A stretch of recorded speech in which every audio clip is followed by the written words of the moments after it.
Student, आज की इस वीडियो का टॉपिक होने वाला है सोशियोलॉजी का चैप्टर 2, जिसका नाम है ग्रामीण तथा नगरीय समाज में सामाजिक परिवर्तन तथा सामाजिक व्यवस्था। ये चैप्टर जैसे कि आप सभी को मालूम है, ये जो सब्जेक्ट है सोशियोलॉजी, इसमें काफ़ी बड़े बड़े चैप्टर होते हैं। तो हम यहाँ पर क्वेश्चन आंसर पर फोकस करेंगे। तो ये देखिए, पहला प्रश्न है सामाजिक परिवर्तन की परिभाषाएं। तो अब जो वैज्ञानिक हैं उनके अनुसार ये परिभाषा है। तो जो मेन है, जब जो सबसे ज़्यादा हम लेते हैं परिभाषा को, जो सिंपल है सादा, वो हम ली है यहाँ पर मैकाइवर पेज एक वैज्ञानिक हैं जिन्होंने समाज में अपना सिद्धांत दिया है, भूमिका दी है। देखिए, समाजशास्त्री होने के नाते हमारा प्रत्यक्ष संबंध सामाजिक संबंधों के अध्ययन से है।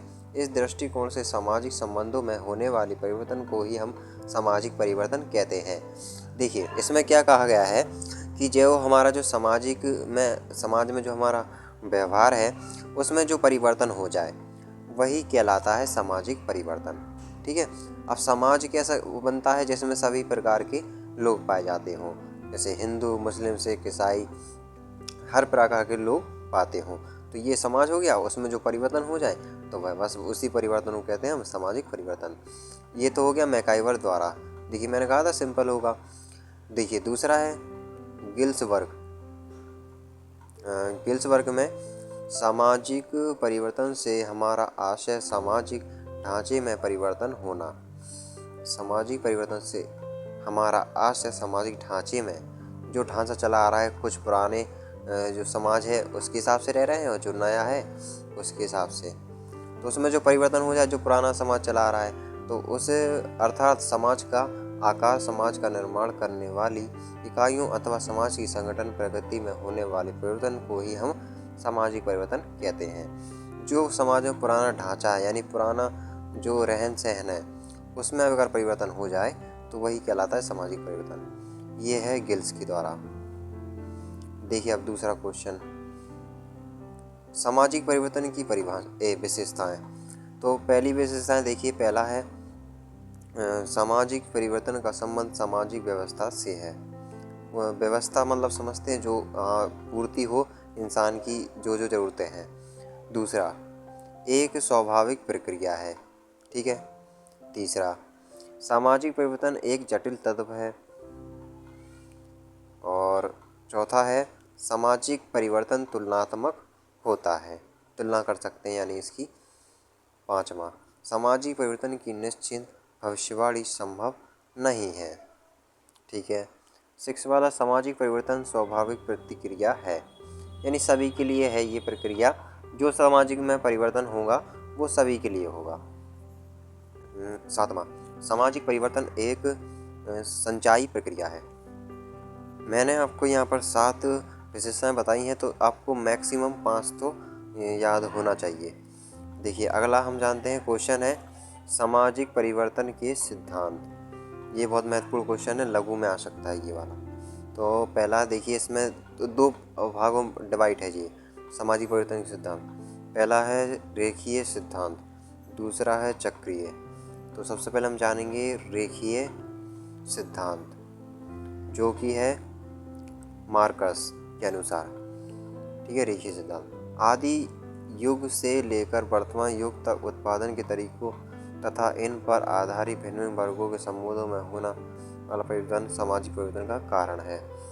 जो पहले का जो युग था, आदि युग, और जो वर्तमान का युग है, उसमें जो उत्पादन की गई वस्तुएं हैं उनका तरीका भिन्न हो गया, भिन्न वर्गों में संबंध होने वाला परिवर्तन। ठीक है।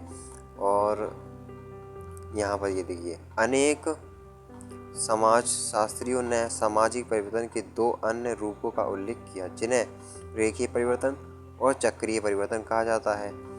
जब ये परिवर्तन लगातार एक ही दिशा में आगे बढ़ता रहता है, तब हम इसे क्या बोलते हैं, रेखीय संबंध कहते हैं।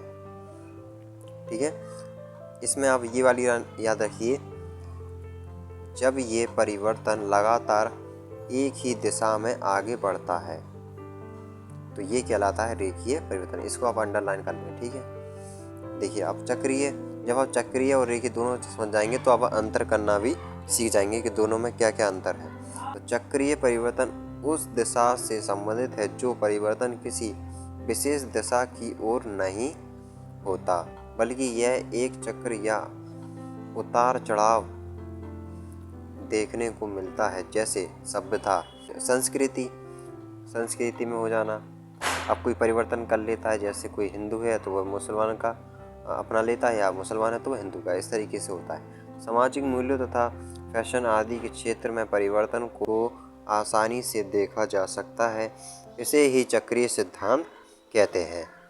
अब जो हमने अभी पढ़ा है उसी के आगे से आपको ये क्वेश्चन है, नोट करना है, ठीक है। आप यहाँ पर नंबरिंग पर ध्यान नहीं देखिए, आप क्वेश्चन पर ध्यान दीजिए। जो मैं आपको क्वेश्चन बता रहा हूँ, भौतिक कारक का समाज में क्या महत्व है। जो भौगोलिक है और प्राकृतिक है, ये दो समाज पर प्रभाव डालते हैं, जिससे कि समाज में परिवर्तन हो जाते हैं। देखिए क्या परिवर्तन हो जाते हैं।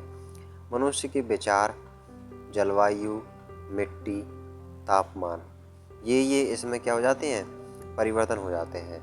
तो भूकंप, बाढ़ आदि के कारण यदि ये भौगोलिक शक्तियाँ परिवर्तन हो जाती हैं तो समाज भी परिवर्तित हो जाता है। तो अब तो और ज़्यादा आपका क्लियर हो गया होगा कि समाज परिवर्तन किसे कहते हैं। दूसरा देखिए क्वेश्चन, उसी के आगे से ये दूसरा पॉइंट पर आप ध्यान नहीं देखिए, तो ये वाला देखिए, समाज परिवर्तन का क्या अर्थ है। फिर वही क्वेश्चन आ गया। सामाजिक परिवर्तन उन परिवर्तनों को कहते हैं जो मानवीय संबंधों, व्यवहार, संस्थाओं, प्रथाओं, रीति रिवाज परिवर्तन, परिस्थितियाँ, कार्य, नीतियाँ, मूल्य, सामाजिक संरचनाएं होते हैं। इनमें अगर परिवर्तन हो जाए तो ये सामाजिक परिवर्तन है, ठीक है। और सिंपल है ये तो परिभाषा। सामाजिक परिवर्तन की विशेषताएं ये मैंने आपको बता दिया है। हिंसा अपराध का भयंकर प्रकार है। चलिए इसको समझते हैं। हिंसा वह व्यवहार है जो सामाजिक व्यवस्था में तरह तरह के विवाद, तनाव, संघर्ष और भय की दशाओं को उत्पन्न कर देता है, ठीक है। तो जिसमें समाज में क्या हो जाता है, विवाद होने लगते हैं, तनाव होने लगता है, और जो हिंसा अपराध का शिकार हो जाता है उसको सजा भी मिलती है, ठीक है, जो इस तरीके का हिंसा अपराध करने लगता है। तो समाज में अनेक चुनौतियां पैदा कर हो जाती हैं, अतः हिंसा अपराध भयंकर रूप है। कंप्लीट होता है ये। नेक्स्ट क्वेश्चन, अपराध क्या है। तो हिंसा और अपराध दोनों एक ही। इसमें हिंसा में ये डिफरेंस है कि इसमें देखिए ये होता है विवाद, तनाव, संघर्ष, और अपराध में सीधा जो व्यक्ति है वह कर देता है, जुर्म कहते हैं। तो इसमें सजा भी मिलती है। जैसे अपराध का अर्थ ऐसे मानव व्यवहार जो सामाजिक मूल्यों के प्रतिकूल होते हैं, जिससे समाज को हानि पहुंचती है। अपराध उन सभी व्यवहारों से संबंधित जिसके द्वारा नैतिक, सामाजिक, कानून, मानदंडों का उल्लंघन होता है, तो उसे सजा दी जाती है। जो व्यक्ति कानून के खिलाफ जाता है या समाज में रहने वाले लोगों को नुकसान पहुंचाता है। नेक्स्ट क्वेश्चन, अपराध की दो विशेषताएं बताइए। पहला, अपराध सामाजिक मानदंडों के विरोध किए जाने वाला कार्य है। जो समाज में जो नियम कानून है, अगर उसका पालन ना करते हुए वह कार्य करता है, कोई गलत या विरोध। दूसरा, अपराध वह कार्य है जिसके लिए अपराधी को समाज के कानूनों के अनुसार एक पूर्ण निर्धारित दंड दिया जाता है। जो भी उसने क्राइम किया है, जो भी जैसा अपराध किया है, उसी के हिसाब से दंड दिया जाता है, यानी सजा दी जाती है। नेक्स्ट क्वेश्चन है, औद्योगिक नगर से आप क्या समझते हैं। औद्योगिक का मतलब होता है जहाँ पर वस्तुएं बनाई जाती हैं, निर्मित की जाती हैं। जैसे कि देखिए कच्चे माल, निर्मित माल। औद्योगिक वे नगर हैं जो मुख्य रूप से कच्चे माल तथा अर्ध निर्मित माल को उपयोगी भी निर्मित वस्तु में बदलने का कार्य करते हैं, ठीक है। जैसे कि कचरा हुआ, तो कचरा का जो आजकल है काफ़ी कुछ बनना है जो कचरा हमारे घर से जाता है। दूसरा है हमारे जो लेडीज के बाल होते हैं वो, उनसे भी। अगला क्वेश्चन, नगर में आर्थिक आधार वर्ग कौन से हैं? ऊपर देखिए वर्ग लिखा है। तो पहला है पूंजीपति वर्ग और सीमित वर्ग, और तीसरा है ये मध्यम वर्ग। तो इसमें सबसे पहले हम जानते हैं पूंजीपति वर्ग। इनका उत्पादन के संपूर्ण साधनों पर नियंत्रण होता है। इनके पास साधन होते हैं क्योंकि इनके पास पैसा होता है काफ़ी ज़्यादा। सीमित वर्ग, इनका जीवन श्रम पर आधारित है, यानी जो काम करते हैं मजदूर कहते हैं, वही है सीमित वर्ग। मध्यम वर्ग, इस वर्ग को प्राप्त होने वाली आय अपेक्षाकृत कम होती है, यानी इनकी इनकम कम होती है, पैसे कम कमाते हैं। अगला क्वेश्चन, किन्हीं 3 नगरीय समस्याओं का उल्लेख कीजिए। तो इन्हें आप बना के भी लिखोगे तब भी आप कर लेंगे। जैसे कि देखिए पहला आवास की समस्या, प्रदूषण की समस्या, अपराधों में वृद्धि, ये बना कर लिख सकते हैं। नेक्स्ट क्वेश्चन, ग्रामीण समाज से आप क्या समझते हैं?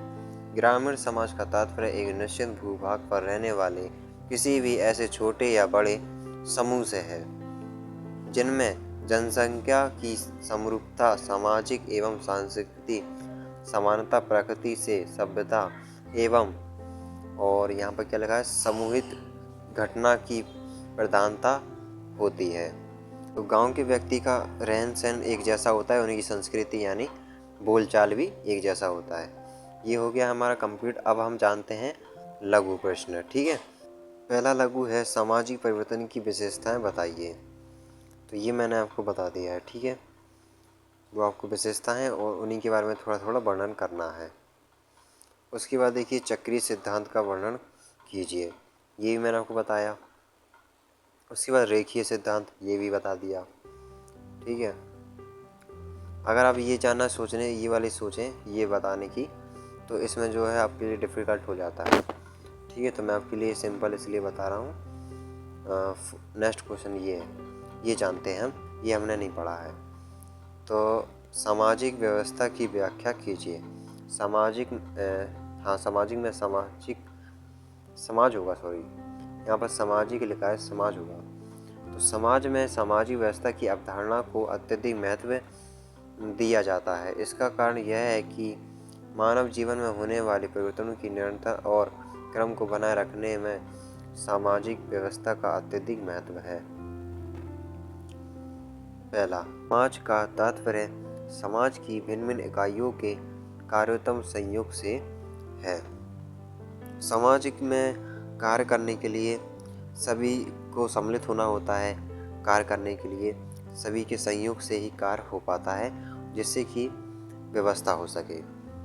दूसरा, समाज की भिन्न भिन्न इकाइयों के योग मात्र को ही व्यवस्था नहीं कहा जा सकता। केवल जुड़ जाने से, केवल इसका योग होने से व्यवस्था नहीं होती है। उसका हमें सोच विचार करना होता है अच्छी तरीके से, क्या व्यवस्था है क्या नहीं है ये। तीसरा, व्यवस्था का तात्पर्य कार्यात्मक अवस्था से है। ठीक है।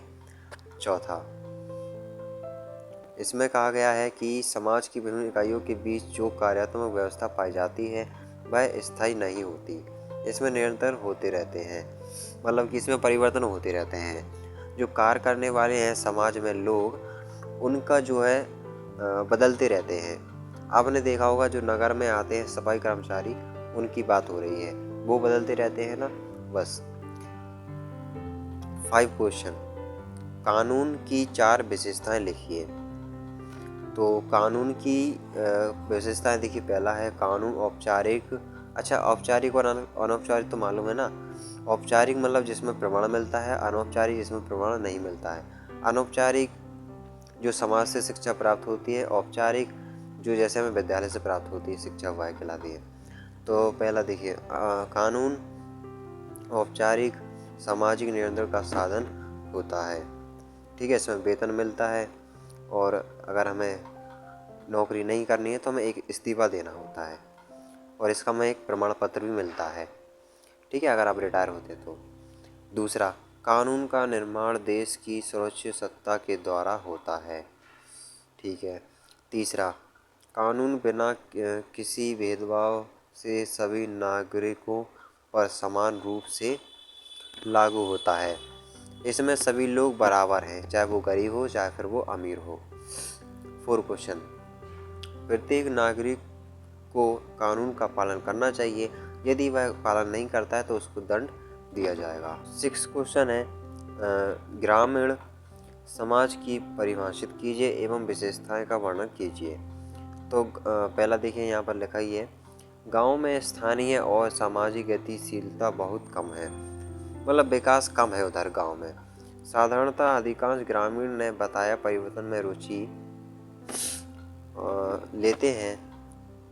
दूसरा, ग्रामीण समाज का एक प्रमुख लक्षण परिवारात्मकता का होना है, मतलब वह परिवार की तरह रहते हैं, उनका काफ़ी ज़्यादा बड़ा परिवार होता है जिसमें उनकी ज़मीन भी होती है, तो वह भी साथ में मिलकर खेतीबाड़ी करते हैं। ठीक है। तीसरा, सामाजिक संबंधों के आधार पर गांव एक प्राथमिक समुदाय है। गांव में लोगों का एक दूसरे के प्रति सही व्यवहार होता है और एक परिवार की तरह रहते हैं, इसलिए उनको प्राथमिक समुदाय कहा जाता है। प्राथमिक समुदाय वो होता है जिसमें संबंध अच्छे जटिल हों लोगों में। ठीक है। 4 देखिए, यदि परिवर्तन के आधार पर गांव की संरचना की देखा जाए तो स्पष्ट होता है।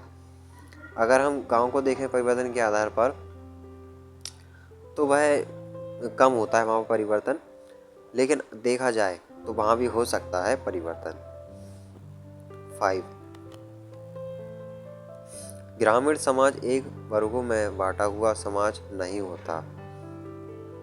तो एक वर्ग में नहीं है, वहाँ पे भी काफ़ी सारे वर्ग होते हैं, जैसे ऊंची जाति हुआ, नीची जाति हुआ, ऐसे भी हैं। 6 वाला, गांव की एक अन्य विशेषता प्रकृति पर निर्भरता है। उसकी ये विशेषता है कि गांव के लोग सबसे ज़्यादा खेती करते हैं, और खेती करते हैं तो वह किस पर निर्भर होते हैं? प्रकृति पर। बारिश होगी तो अच्छे से उनकी खेती हो पाएगी। ठीक है, तो ये है। 7 क्वेश्चन देखिए, दूसरे समुदाय की तुलना में गांव एक छोटा समुदाय है। भारत के कुल 5.8, इसको अंडरलाइन कर लीजिए, लाख गांव में ये लगभग 7% गांव है। 8वां, नगर में व्यक्ति अनेक व्यवस्थाओं के द्वारा आजीविका अर्जित कर लेता। यहाँ पर ये जो लिखा है ना, इसको काट कर आप वो कर लीजिए व्यवस्थाएं। शहर में व्यक्ति के पास व्यवस्थाएं होती हैं जिससे वह आजीविका उपार्जित कर सकते हैं, यानी अच्छी तरीके से वह व्यापार कर सकते हैं। ये लाइन को काट देना, ये गलत हो गई है। ठीक है। 9 देखिए, सामाजिक आधार पर गांव एक ऐसा समुदाय है जिनमें लोगों के जीवन में काफ़ी समरूपता पाई जाती है, मतलब समान पाई जाती है एक दूसरे की। जैसे कि व्यापार वह करता है जो खेती है, खेती का व्यापार एक परिवार करता है, तो ऐसे ही कई सारे परिवार वहाँ पर करते हैं खेती, तो समरूपता पाई जाती है। 10 देखिए, आर्थिक और सामाजिक आधार पर गांव में श्रम के विशेषीकरण का अधिक महत्व नहीं होता। बेरोजगारी पर अधिक महत्व नहीं होता अगर कोई बेरोजगार भी है तो। ठीक है, तो वह अपना जीवन यापन कर लेते हैं, बस खाते पीते हैं, और भी ये नहीं सोचते हैं वो कि और भी हम ज़्यादा कमाएं और ज़्यादा हम व्यवस्था का परिपूर्ण हो जाए। ठीक है। ये 8 क्वेश्चन, नगरीय समाज को परिभाषित कीजिए।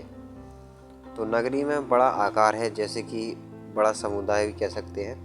नगरीय समुदाय की सर्वप्रथम विशेषता दूसरे समुदाय की तुलना में इसका आकार बहुत बड़ा होता है। गांव का जो समाज होता है उससे बड़ा है। जनसंख्या में भिन्नता दूसरी हेडिंग है। नगर में भिन्न भिन्न धर्म, भाषाएं, संस्कृति, व्यवसाय व आर्थिक स्थितियों के व्यक्ति साथ साथ रहते हैं, हिंदू, मुस्लिम, सिख, ईसाई। ठीक है। तीसरा हेडिंग, विकास प्रौद्योगिकी। नगर का संपूर्ण पर्यावरण विकसित प्रौद्योगिकी पर आधारित है।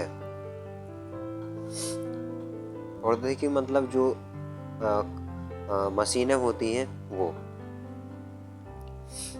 अब देखिए अगला हेडिंग है श्रम विभाजन व विशेषीकरण। बाकी जो है एक एक लाइन के हैं, इनको आप समझेंगे। द्वितीय संबंध ये समझते हैं।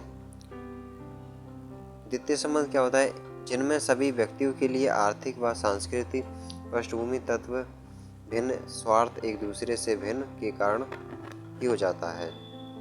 मतलब कि कुछ व्यक्तियों में स्वार्थ आ जाता है, जिससे वह उनके जो जटिल संबंध थे वह उस तरीके के नहीं रहे। अब थोड़े बहुत हैं, थोड़ा बहुत बोलचाल रहता है, ये स्वार्थ आ जाता है। ठीक है, तो ये द्वितीय संबंध कहलाते हैं। प्राथमिक संबंध क्या कहलाएंगे? जिसमें जटिल होंगे उनके संबंध।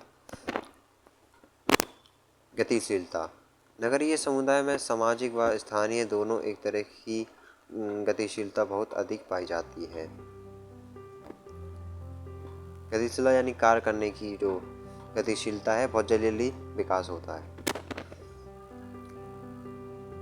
और देखिए यहाँ पर सामाजिक समस्याएं, जो तो बना के भी लिख सकते हैं हम, ये वाली सामाजिक समस्याएं। शिक्षित व तर्की। नगरीय, ये वाली हेडिंग समझते हैं। नगरीय सामाजिक संगठन में शिक्षा व तर्क प्रधान जीवन का विशेष महत्व है। शिक्षा का विशेष महत्व है जीवन यापन करने के लिए। शिक्षा से हम जॉब प्राप्त कर सकते हैं और व्यवसाय में भी महत्वपूर्ण है, भूमिका निभाती है शिक्षा। अगला, ग्रामीण और नगरीय में अंतर स्पष्ट कीजिए। तो ग्रामीण समाज की सबसे मुख्य विशेषता यह है कि जनसंख्या के आधार पर हम देखें तो ग्रामीण में जो जनसंख्या है वो कम है और नगर में ज़्यादा है। और जनसंख्या के जो अधिकांश हिस्से हैं जो गांव में हैं, ग्रामीण में कृषि होती है और नगरीय में व्यापार चलते हैं ज़्यादा। और दूसरा जो है यहाँ पर, नगरीय समाज की तुलना में ग्रामीण समाज का आकार बहुत छोटा होता है। नगरीय बड़ा समाज है और ग्रामीण छोटा समाज है। तीसरा है ग्रामीण समाज की तुलना में नगरीय समाज की जनसंख्या बहुत होती है। ठीक है, बहुत सिंपल है। 4, नगरीय समाज में यह समस्या तुलनात्मक रूप से है। 5, ग्रामीण समाज की तुलना भी नगरीय समाज में अधिक गतिशीलता है। 6, ग्रामीण सामाजिक का पर्यावरण नगरों की अपेक्षा होता है। मतलब कि नगरीय का जो पर्यावरण है वह ज़्यादा दूषित होगा, ग्रामीण का थोड़ा स्वस्थ होगा, एकदम अच्छा होगा, क्योंकि वहाँ पे पेड़ रहते हैं। 7, नगरीय समाज में सामाजिक स्थिरीकरण व स्वरूप ग्रामीण है। 8 है, ग्रामीण समाज में प्राथमिक संबंधों की प्रधानता होती है। ठीक है, जो मैं बताया था। 9, नगरीय समाज में कानून सामाजिक नियंत्रण प्रमुख आधार है। नगर में कानून चलता है, जिससे अगर आप कानून का पालन नहीं करेंगे तो उसको दंड दिया जाएगा। ग्रामीण नगरीय पर टिप्पणी लिखिए। तो ग्रामीण और नगरीय के बारे में टिप्पणी लिखना है। जब आप नगरीय और ग्रामीण के बारे में समझ जाएंगे, उनकी समस्याओं के बारे में, उनकी जनसंख्या जो हमने पढ़ा भी जितना भी, तो अगर 2 में से एक आए, या ग्रामीण या नगरीय, तो टिप्पणी आप लिख सकते हैं। जो हमने छोटे छोटे क्वेश्चन आंसर, छोटे छोटे डिफरेंस जाने वो। ठीक है, तो ये टिप्पणी हो जा सकती है। अब देखिए, इसमें हम पढ़ लेते हैं फिर भी। ग्रामीण और नगरीय समाज की कुछ भिन्नता का तात्पर्य यह नहीं है इन्हें एक दूसरे से पूर्ण भिन्न समाज मान लिया जाए।